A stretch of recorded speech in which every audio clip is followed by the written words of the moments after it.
You're on visual radio. Well, hello. Danny Sheridan. You're right, it is. This must be Joe. How are you? Good. Can you hear me okay?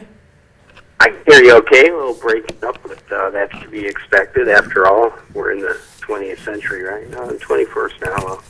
Should get it better than that. How are you doing, man? Good. I don't wear my microphone anymore. I just kind of put it on the table because I have a naturally loud voice.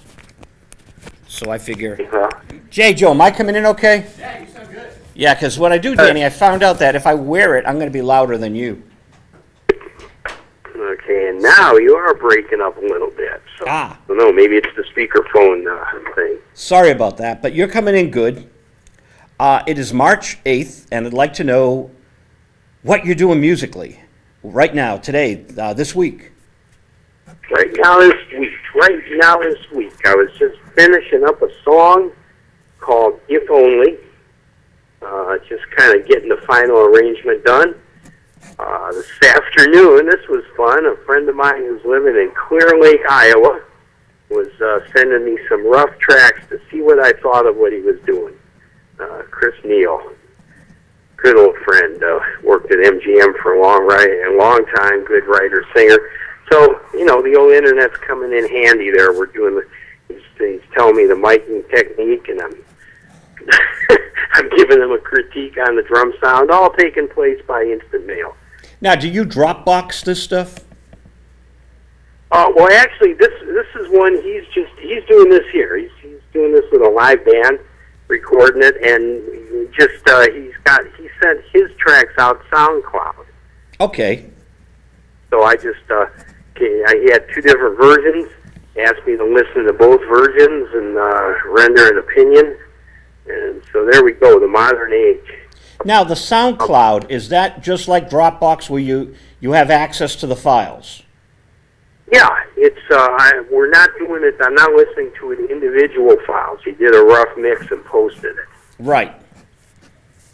Right, interesting. Yeah, because Peter Kalo, who is Carly Simon's music director, did me the favor of one of my songs. He covered it, my song Friend, and then he did an instrumental track. He sent them both by Dropbox. Yeah. And I just came back from New York. I was at the radio convention, 71st annual. Wow. I've been to 17 out of the last 20 years. And I got my single all over creation because all the college DJs were there, you know? Oh, yeah, yeah. And but a little odd that South by Southwest is this week, and the radio convention would be the same week. I thought that was a little odd. That is. That's a little bit of strong competition there on both ends, huh? Yeah, because a lot of college kids want to go to South by Southwest. Sure. And, you know, if you're spending money on one, you don't want to spend money on the other. Well, a lot of the same people, you know, did our that songwriters experience thing that I host. We were going through great pains to make sure that the event wasn't too close to ASCAP's event or the Durango Song Expo or, you know, something else in some other part of the country, because we were out in Palm Springs.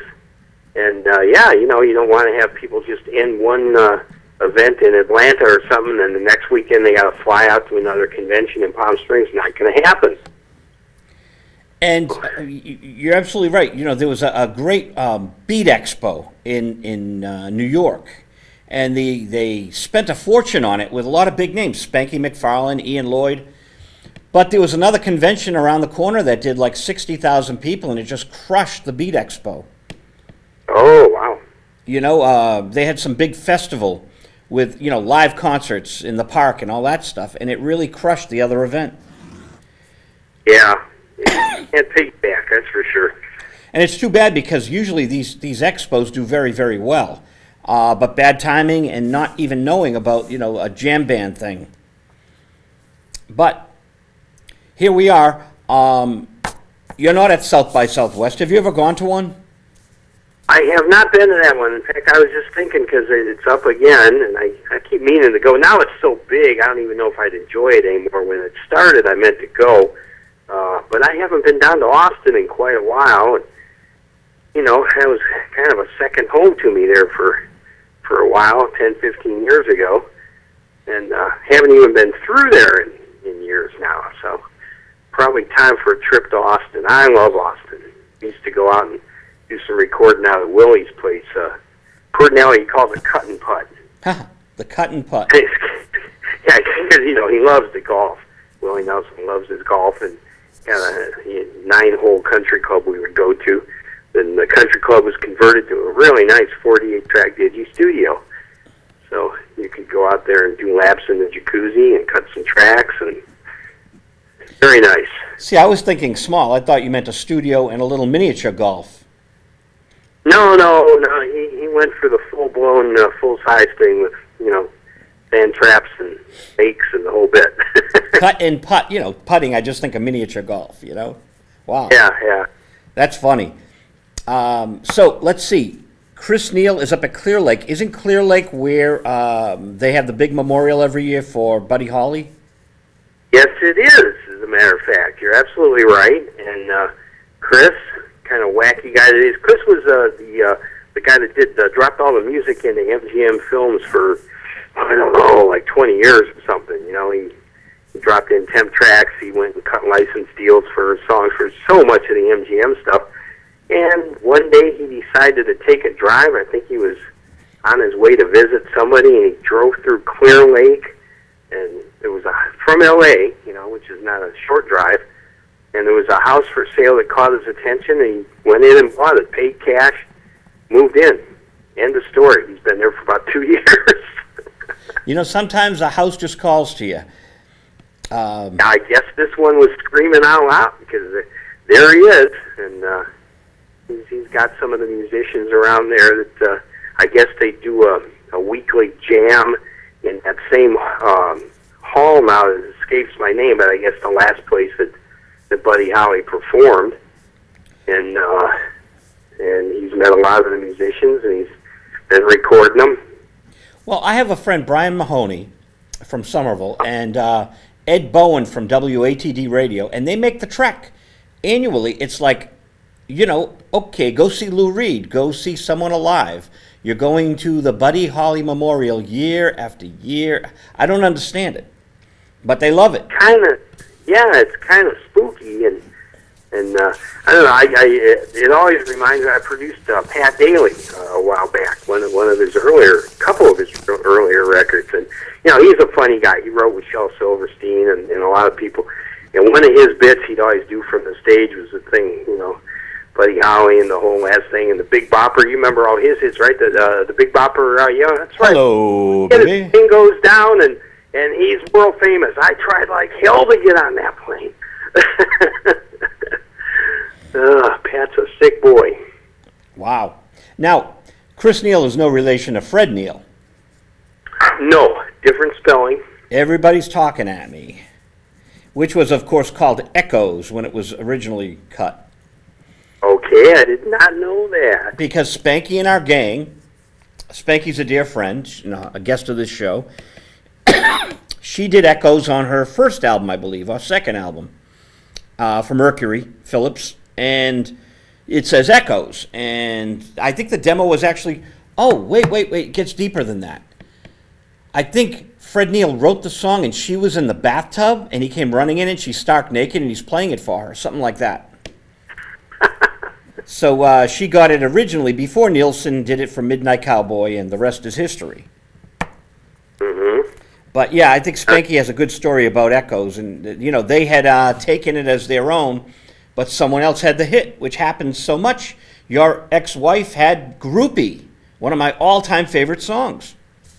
Right. And I love that song. Which later somehow got better known, of course, as Superstar. And always something I point out when I'm speaking at some of these songwriter things is, you know, try to work the song title into the hook, or at least name the song after the hook, you know. And, of course, that's one that didn't. People always point that out. There's no mention of either the word groupie or the word superstar anywhere in that song.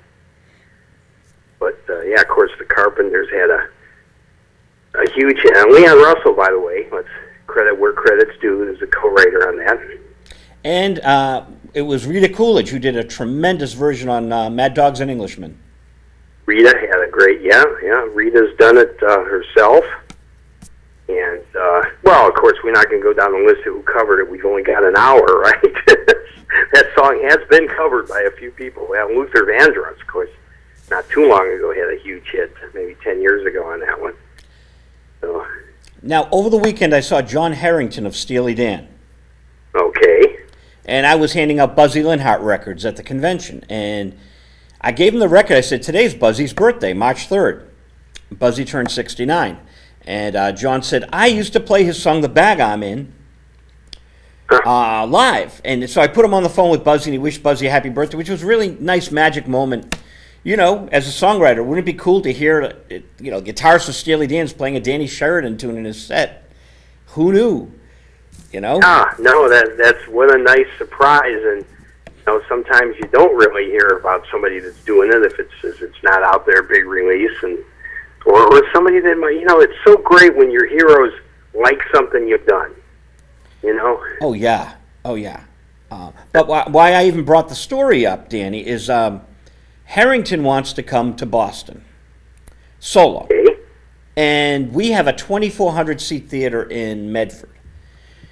And I'm trying to think, boy, what kind of a show could we put together, you know? And I don't know if you're touring anytime soon and what you're touring with, what kind of aggregation. Well, unless we keep threatening to do something with the old Eli Radish band, which is probably not right for the show you're talking about. You got to get some outlaw country people together to put us on. Probably though, ready? My next touring, we're planning a tour with my dear friend and client Nina Blackwood. Hopefully for the end of this next tour season, where she hosts a tour of famous 80s bands. Because, you know, of course, if anybody out there doesn't know, Nina Blackwood is one of the original MTV VJs, and, of course, has a show every day on Sirius XM's 80s on 8 channel. And that may be the next touring I do. I won't even be playing. I'll be out with that. That would be fun. So, but you won't be playing. You'll be on tour. I won't be playing. I'll be kind of an organizer. Well, there was some chance we put together a house band for certain acts, and I may musically direct and play in that. I don't know. But chances are I'll be just kind of overseeing that. But what a fun tour that would be. You know, that would be nice. This Chevalier Theater is sitting there, and John F. Kennedy spoke there. Lou Rawls played there. Another famous name, it's escaping me right now. Frank Sinatra. How could that escape me? Frank Sinatra. It's this hall in Medford that's gorgeous. And 5th largest concert hall in Boston proper. Underutilized. So I'm thinking, boy, you know, it might be perfect for Nina's thing. I don't know where she's going to bring it, to the Fleet Center here or whatever. No, I'm just now I'm at such beginning stages. I'm still just talking to some promoters, just talking to some agents, looking for somebody to hook up and do this with us. So I'll keep in touch with you about that. Maybe that's a good location for this. I'll send you the agent to the room, and okay. You know, maybe he can even help you with the tour, because he's been doing national stuff for years. Okay, and there you go, ladies and gentlemen. You've heard it here. This is how business gets done, right? We're just brainstorming because I want to see acts go into the Chevalier, and we live. I'm here in Winchester. Here, it's right down the street. It's a beautiful way to just bring some attention to this gorgeous room that's sitting there. And I want to see acts come in. I'd love to see Peter Noon come in of Herman's Hermits, you know. He was very close to Davy Jones. They used to tour, you know. Yeah. Well, he's out. As a matter of fact, I know the guitar player that is out with that tour. I think they're in England right now. Didn't you have him on the show not too long ago? Peter?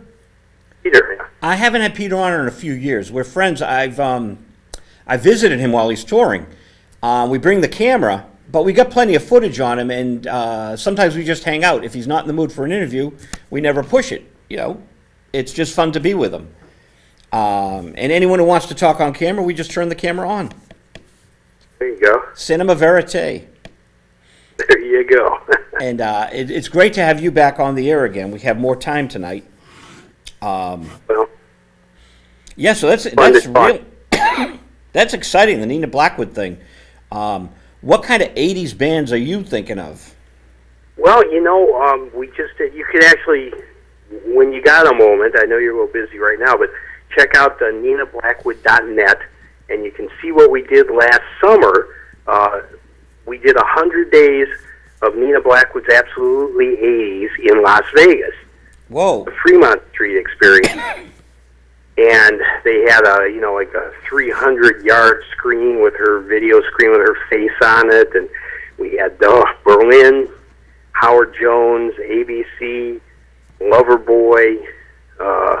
I know I'm missing a few, but you get the idea. Yeah. Throughout the summer, we had all these major concerts, and then during the week, some other 80s type events.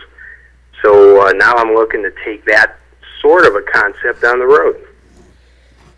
Very intriguing. Wow. Do you put some of her MTV video clips up in between sets? Well, funny you should mention. We're toying with the idea of doing some big screen stuff and playing around with Nina and some interviews with the acts and maybe some vintage stuff, maybe some current stuff for the set changes. Sure. Yeah, Ozzy Osbourne did that nicely one year, decades back. He had Princess Di, so it was before she passed on.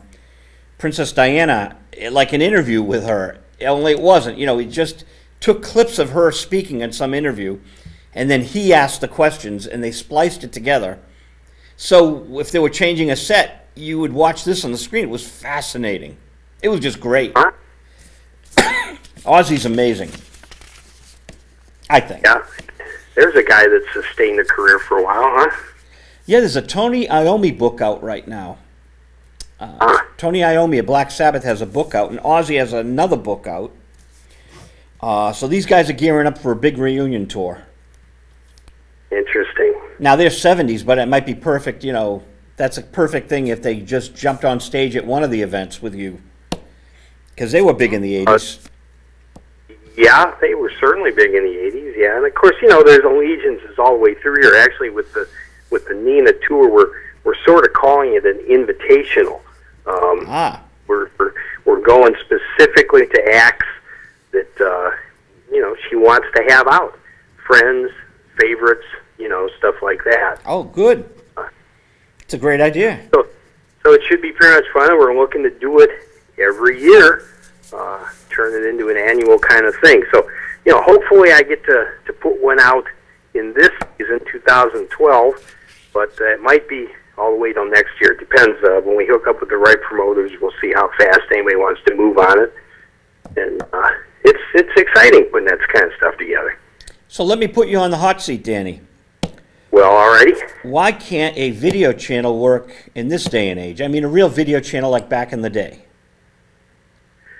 Well, I think all the curse and the blessing that is the internet.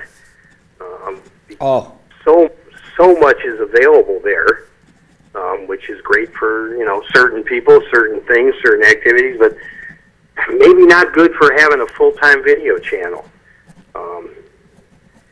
We have, of course, because of the MTV stuff and Nina's Facebook and everything, just all kinds of people always wanting to get MTV back to playing music videos. And, why should they? They're very successful with what they're doing. Right. It's a shame that that's the case. But, the internet, and, look at the difference in music videos now. I mean, people are practically shooting them on their cell phones. They're putting them together for, like $1.98, and they can post them on one of the services on the internet, and their band gets seen, and the production value almost doesn't matter anymore. Some of those videos, holy mackerel, they were spending fortunes. Oh, I know. They were spending like a third of the record deal. Oh, yeah. Now, absolutely, and that's when there were actually record companies, and the record companies paid for all that. Sure, eventually the artist paid because it's coming out of your royalties, et cetera, et cetera. There was a mini supergroup of Boston people, okay? And they had, one had a hit record and one had an underground record. One hit record was on like Polygram, the underground record was on MCA, and Atlantic signed them, all right? So I'm not going to mention their names because I'm going to tell you what happened. They were in their 40s. They weren't looking like they were in their 20s, right? Right. And it might have been $250,000 deal. And I think a third of it was spent on the video, on these guys who were getting older and weren't ready for, they weren't photogenic. They were Joe Jackson non-photogenic, okay? So, you know, 40-year-old guys can look good on TV. These guys couldn't. And then Atlantic had Bad Company, and they made this band sound like Bad Company. I don't know why. A third of the money went on the video, and the record went nowhere. And it was a good record, despite they altering their sound. So it was a silly time, right? Spending all that on a video? Yeah, well, especially if they weren't that photogenic, it might not have helped. Right. So... I mean, you know, but you know, the label tells them what to do. Management, I don't know. I would have went to the local colleges and asked for the professors to do a class project, do my video. I got an Atlantic record deal, you know. Yeah. Get it for free. I think. Well, and again, you know, now we can do that stuff, and it's there used to be a thing called broadcast quality. You know, you remember that, where you know the networks had what they considered to be standards of what was up to the level that could be aired, et cetera, et cetera. And that's all gone now, too. You know, half the war footage we've watched over the last few years has been holding up cell phones. Well, yeah, and you know, Van Halen did that $1,000 jump video, the live video, just to show they could do it. Actually, I had a show going on, an internet video thing with a friend of mine, Brad Mercer from Palm Springs, who's the big classic rock DJ out there in the Coachella Valley, and we had groups sending us in their home done videos, and we were kind of critiquing them and whatnot. One of the acts got a flatbed pickup truck, gave away I don't know how many 30, 40, 50 tiny little cheap video cameras to people up and down the streets and all their friends. And they drove down Hollywood Boulevard without a location permit or anything and did a guerrilla shoot and had everybody turn their footage back in and chopped it up into a video. And it was very cool.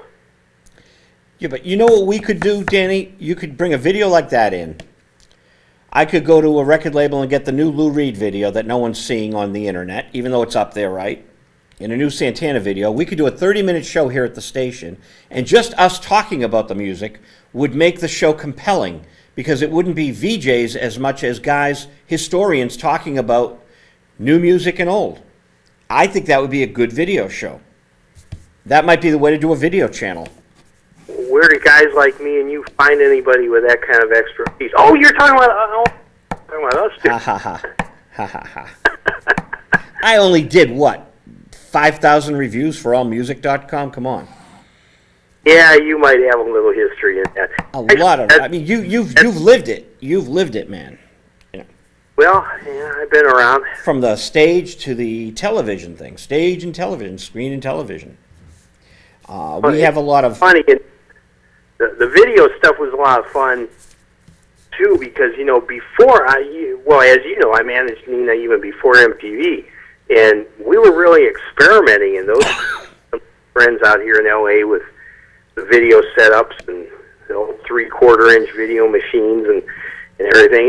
It was fun. I worked with a friend of mine on some stuff for the Go-Go's before they were signed, and you know, stuff like that. And it was really cool and experimental in this new medium. You know, that we could put a picture to music. It was kind of neat. Now, you caught my attention with the early days. The early days of Nina Blackwood. Was she emceeing at clubs or on radio? Well, actually, no. She wasn't emceeing yet. What we were doing, me and my buddy Michael, Video Mike, they call him out here. He was kind of the Andy Warhol of the punk scene in L.A. Around the turn of the '80s, '79, '80, '81, and he was doing a lot of the underground bands and the surf bands and the punk bands, and he would cut their stuff up and edit the video and cut in a bunch of interesting stuff with it. And then Nina had a fake show We called it KPNK, where she hosted these things on camera. We even did fake parody commercials and stuff. It was pretty funny. I hope you still have the tapes. What's that? I hope you still have the tapes. Well, yeah, he has these tapes somewhere. Yeah, one of these days we'll come out with something interesting with all that. But, so, you know, one of the few people in the whole country when it was time to audition for MTV that had already been doing a video jockey job. Wow. That's yeah. So did you submit those tapes to MTV? No, actually, what we did, we just kind of submitted. There were live auditions, and we submitted some weird colorized 8x10 promo stuff of her, and you know, she was prepared. I mean, you know, not to mention she was pretty darn good looking, but she was actually prepared, and she was a musician before that. She had studied piano and harp from the time she was about 5 years old. And we're talking harp, the stringed instrument. String harp, upright, Lion and Healy style pedal harp, yeah, orchestral harp actually is the proper term. Nice. So, you know, she knew music. She already had been doing music videos and hosting that kind of stuff. And so, yeah, she was perfectly positioned for that. And, you know, done some modeling, photographic modeling, and some voiceover work. Kind of when we met, I was producing some radio commercials and sort of taught her how to do voiceovers. So, did you see the movie In Her Shoes with Cameron Diaz? I did not see that, no.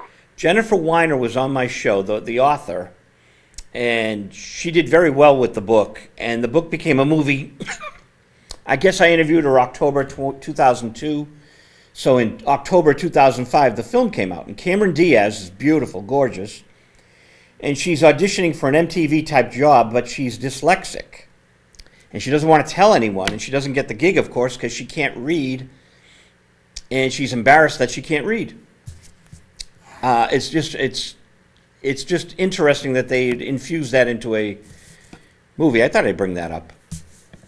Yeah, that's an odd subject matter for dropping into a movie, but there you go. Oh, it's a really good movie, but I just think that you're onto something with what you were doing with KPNK, and I think, man, that's the kind of thing that could work. There's so much stuff on YouTube. We know the artists, the major labels who are, you know, busy doing their downloads, too busy to do downloads to promote new music, but there's still videos coming out because, like you said, it's easier to make them today. I just think that everybody has one today. I just think there's a need for a channel where there's compelling people talking about it, really good subject matter. They're with you, and that's what we were headed for. My friend Brad out there in Palm Springs and me, we were doing that kind of thing, and you know, let's put our heads together. What do we need to launch a video channel these days? About $1 trillion for satellites and. No. See, I got a whole other idea. First, there's a book out there by one of my guests, Robert Hilliard, The Hidden Screen, Low-Power Television in America. Now, this is clearly a low-power station. We're public access. But, Danny, this is all going to evolve, public access. You know, I think it's going to become a very powerful thing. And I consider us low-power television. We're kind of like, we're the underground radio of TV. Got it? Gotcha, yeah. You know, I mean, I have Gary DiCarlo coming back on. He's saying, nah, nah, hey, hey, kiss him goodbye. Lead singer of Steam. Yeah. So he was on by phone, as you are, and then he's going to come in about 3 weeks and be sitting right here. We have great guests. Gallagher came in here, and Gilbert Gottfried. Or I'll go into town and tape. Jodie Foster will do a roundtable with us. So we have compelling guests. This is low-power television. I don't know what you have out there. Are you in L.A. right now or Palm Springs? I am in I'm back living in L.A. And yeah, of course we have. In fact, I've worked with some of those channels. I've had friends that have had some pretty cool. You're right, underground shows. It's funny when me and Bonnie were working so much with Tom and Roseanne. Tom and Roseanne. Right. They were fanatic access watchers. They just, like, they knew the schedule, who was coming on. There were some great shows. Rebecca De Mornay's dad, Wally George, had a wild political cable access show out here through like the late 80s and stuff. It was, pirate TV. There you go. Well, let me tell you another great thing about it. The late Nick Venet produced the Beach Boys and did that Jimi Hendrix deal. Remember the name? Nick Venet? Don't know him, no. He had Jim Croce, and he had The Master to American Pie by Don McLean. Very legendary Capitol A&R man and producer. And Nick Venet, we talk on the phone for hours, and then he just died. I wasn't prepared that Nick would die. I knew he was ill, but, you know, it shocked. It just totally shocked me. Sure. And so I said to his girlfriend, who's a dear friend of mine, she wrote, Berry Gordy's Last Dragon theme, the movie. Harriet Schock, the songwriter. Oh, sure, yeah, Harriet, yeah. Yeah, Ain't No Way to Treat a Lady. So she was seeing Nick, and that's how I met Nick, through Harriet. And I said, Harriet, I got to get some public access video of Nick. There's got to be some out there. She found an hour-long interview with Nick on LA Public Access. Huh. Now, you know, my friend can be on my show because I have the footage. Isn't that amazing? Yeah, there you go. It wouldn't exist. Now, I just wrote the liner notes, Danny, to a brand new video by the late John Lee Hooker. It was found, taped in 1973 or 74, by one of the oldest executive directors of an access station, a dear friend of mine in New Hampshire. So public access, this John Lee Hooker concert, is going to be out in about 3 months. Is that amazing? Wow. That's so exciting to find gems like that. The Hooker estate is thrilled. So then a friend of mine emailed me and said, Joe, I got this trove of tapes that I bought from a nightclub. Bob Dylan, Joan Baez, John Lee Hooker, right? So I went to Dylan's people, and they now know that it exists. There's like 6 songs, and most of it his famous songs, but he's in a little folk club in 65 doing them out here in Massachusetts. The John Lee Hooker people want to put the audio tape out. I wanted it on the DVD, right, as a bonus track. Mm-hmm. They want to do it separately, but there's tapes out there. There's public access tapes, there's nightclub tapes, and finding them is a lot of fun. Yeah. And there's, you know, so a video channel just doing stuff like the John Lee Hooker and the whole story, the backstory. Yeah, finding lost stuff and that, and of course new stuff. But it's I didn't even get. Well, speaking of finding old stuff, first, you do know, of course, that last time we talked that my old bandmate here, David Allen Coe, went to Sun Records, found some old masters of stuff with our Eli Radish band, which they've sent out to me. I've got 4 master reels that I have to digitize and see if there's something there worth releasing, which is fun.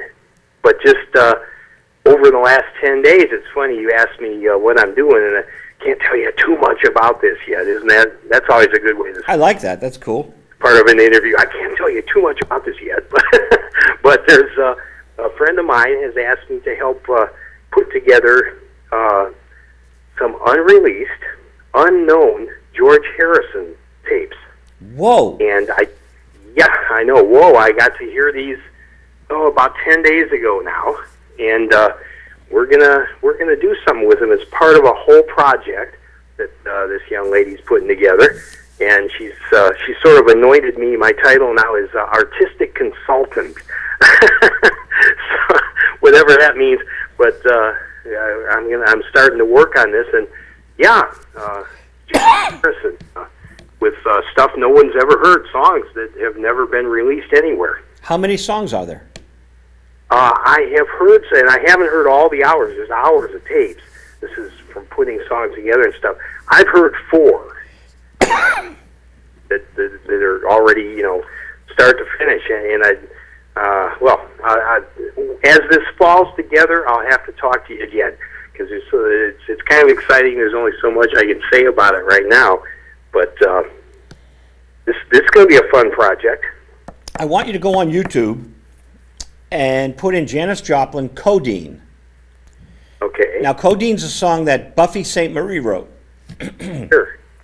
And in Janis's early days, she played a lot of folk guitar and sang a lot of folk tunes. Walk Right In, Sit Right Down. you know. Sure. And my friends are in Full Tilt Boogie Band, you know, her last band with Pearl. Right. And there's a new version of Pearl coming out April 17th, which has the sessions right in the studio of outtakes of these songs they were recording. My Baby and Get It While You Can. Great, great versions of Get It While You Can that we've never heard before. So this comes out April 17th. I got an advance copy. And March 13th, Janis Joplin has a live album coming out with Big Brother and the Holding Company. Quite prolific, isn't she? Yeah. For an old gal. Them out. Huh? Still cranking them out. Her and Jimi Hendrix, you know, Jim Morrison and Janis, they just keep pumping them out. But what I'm saying to you is this Codeine, James Gurley, the late James Gurley at Big Brother, took the Codeine track and put a band behind it, like Free as a Bird and Real Love by the Beatles. Right.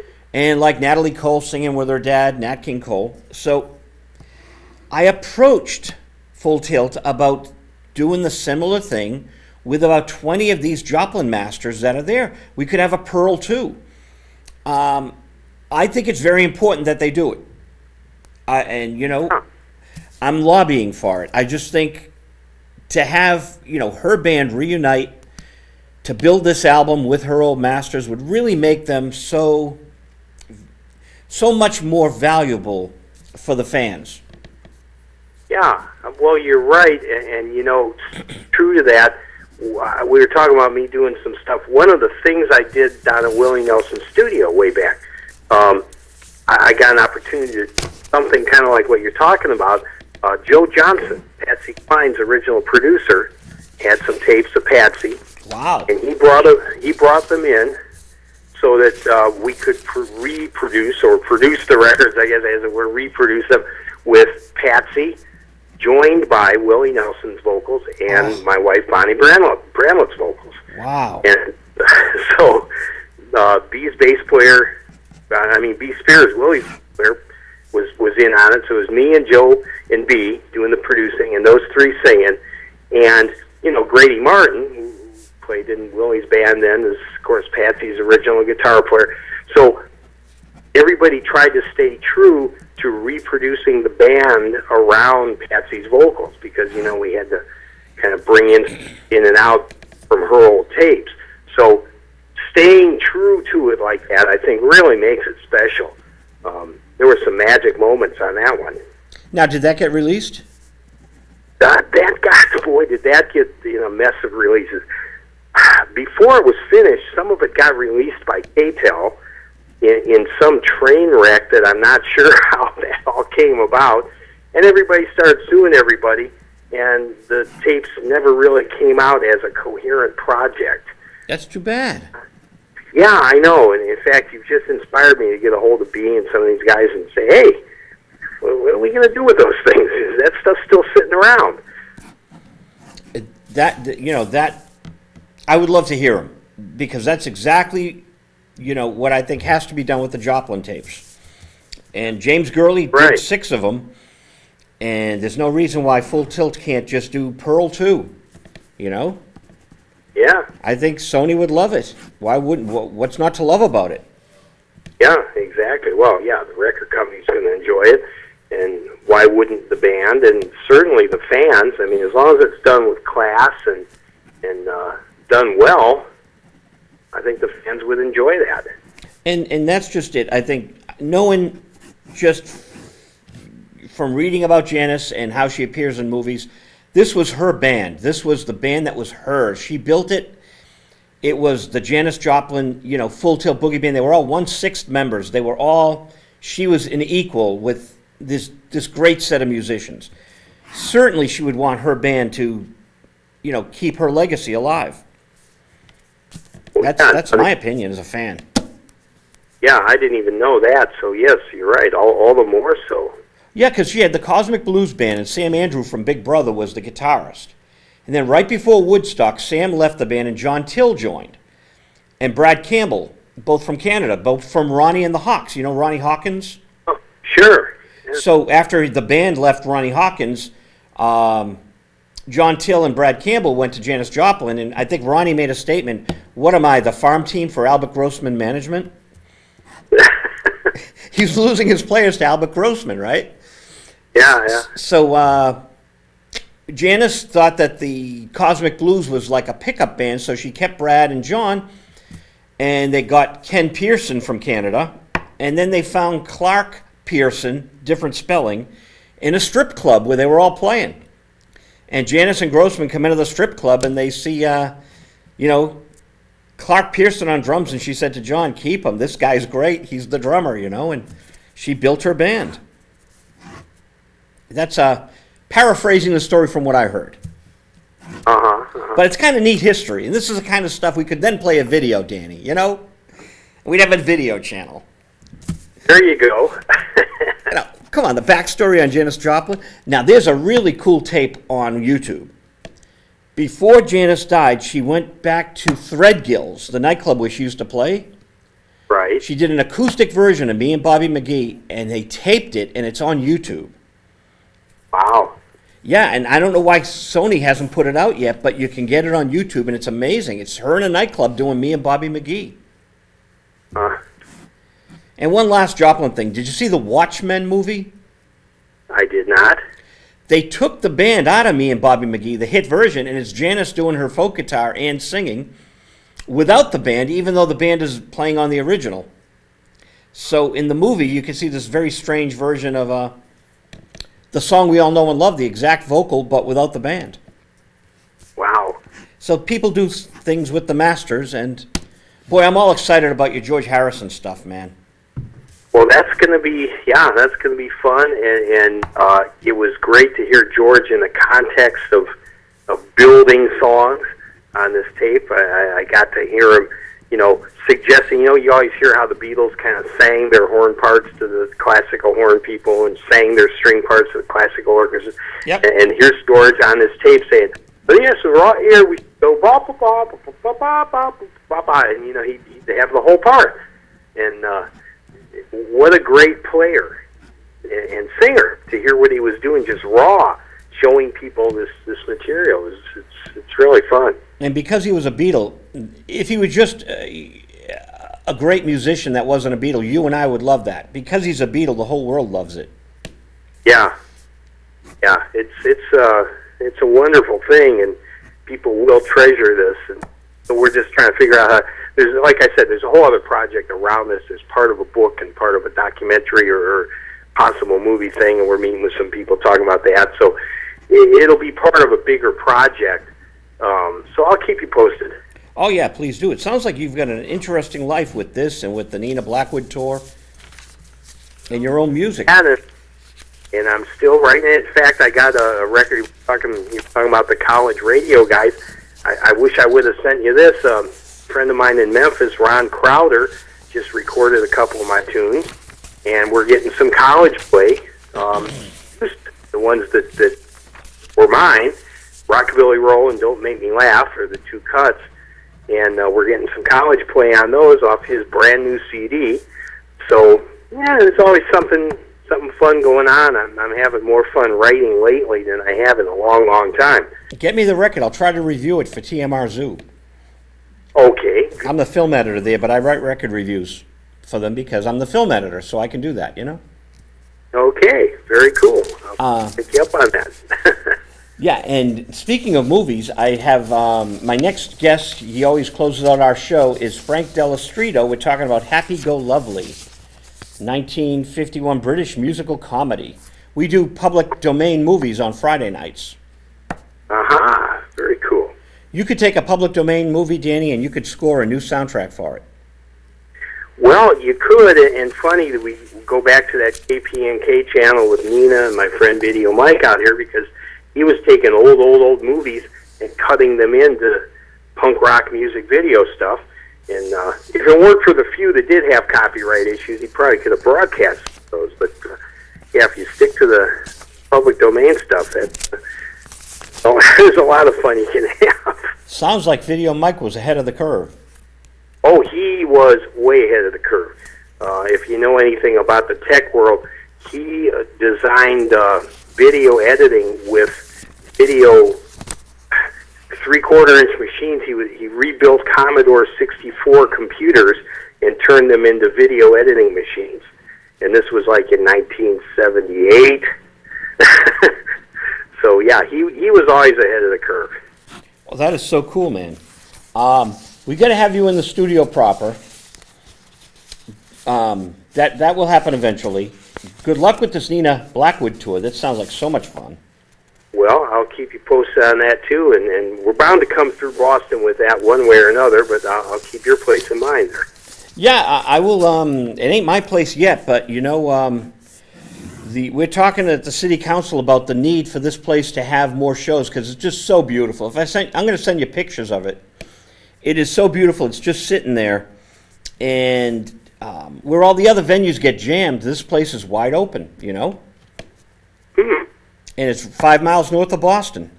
So well, I think it'd be the perfect place for what you're doing. Yeah, some of those old places too. When you know, touring in the many bands that I have, it was so nice to fall into some of those. Like I'll never forget the Auditorium Theater in Chicago with the Doors. Great old theater. Apparently the best acoustics next to the Mormon Tabernacle. And they actually had rock bands going through there. So it's a great thing. I'll look forward to seeing these pictures. Cool, Danny. Danny Sheridan, great to talk to you again. We will be in touch, my friend. You're always welcome on the show, man. Okay, you have a good one. Underground Television, you were part of it tonight.